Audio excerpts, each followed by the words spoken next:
Urban exploration has always been my hobby. I love the thrill of discovering forgotten places, peeling back the layers of history hidden beneath decay. One evening, I convinced my friend Mike to join me in exploring an abandoned asylum on the outskirts of town.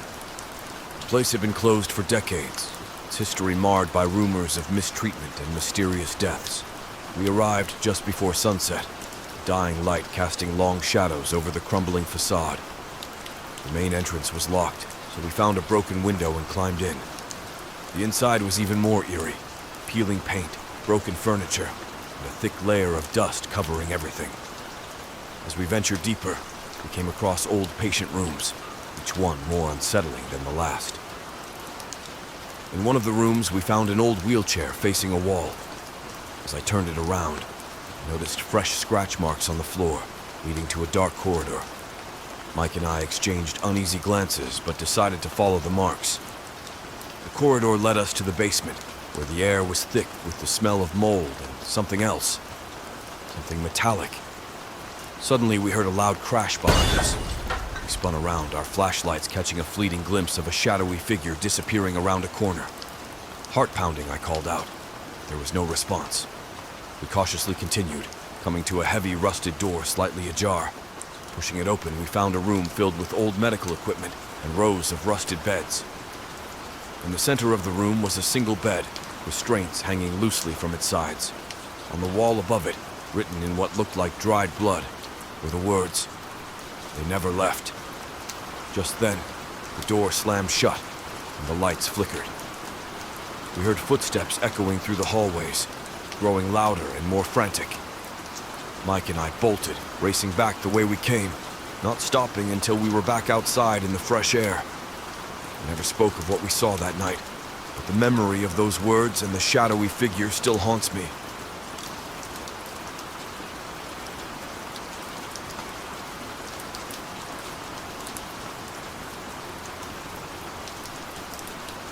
As an urban explorer, train yards are some of the most fascinating places to visit. There's something hauntingly beautiful about the rusting hulks of old locomotives and the overgrown tracks. One night, my buddy Alex and I decided to explore an old, abandoned train yard on the outskirts of our city. It was a popular spot among explorers, but we'd heard rumors of strange occurrences that piqued our interest. We arrived around midnight, the yard bathed in the pale glow of the moon. As we walked among the derelict trains, the silence was almost oppressive. We made our way to the control tower, an old structure that had been out of use for decades. Climbing the rickety stairs, we reached the top and gazed out over the sprawling yard. Suddenly, we heard the distant sound of a train whistle. Confused, we looked at each other, knowing full well that the yard hadn't been operational for years. The whistle grew louder, and we saw lights approaching from down the tracks. But what was most disturbing was that the train seemed to be transparent, a ghostly apparition moving silently through the yard.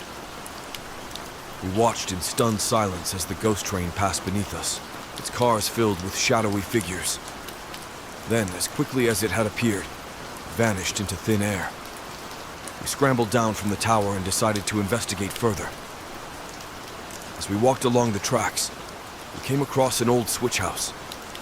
Inside, we found a dusty logbook detailing the last departure of a train that had mysteriously disappeared over 70 years ago. The hairs on the back of my neck stood up as I realized the ghost train we had seen matched the description in the logbook. We left the train yard in a hurry, and to this day, the image of that ghostly train and its spectral passengers remains etched in my memory.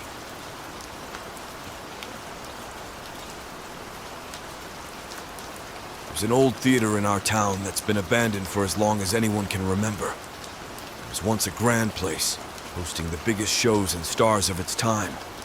But after a tragic fire claimed the lives of several performers and patrons, it was shut down and left to decay.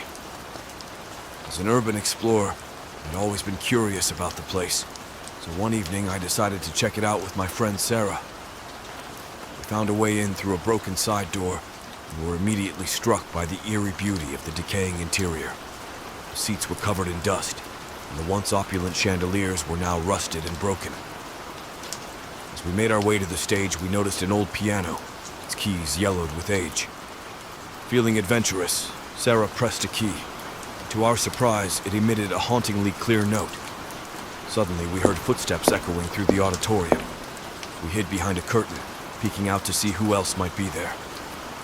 To our shock, we saw a man dressed in old-fashioned theater attire, walking slowly across the stage. He looked disheveled, with soot and grime covering his clothes and face. He seemed lost in another time, as if reliving the theater's glory days. The man began to play the piano, a mournful tune that sent chills down our spines. As the music filled the theater, it struck us that this wasn't a ghost, but a real person. We watched in stunned silence, unable to tear our eyes away from the eerie scene. The performance ended with the man slowly getting up and disappearing into the darkness of the backstage area. Sarah and I didn't speak as we hurried out of the theater, the haunting music still ringing in our ears. We later learned that some people believe the theater is haunted. The reality is even creepier.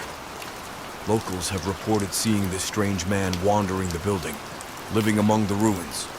No one knows who he is or why he's there, but one thing's for sure. The theater isn't as abandoned as it seems.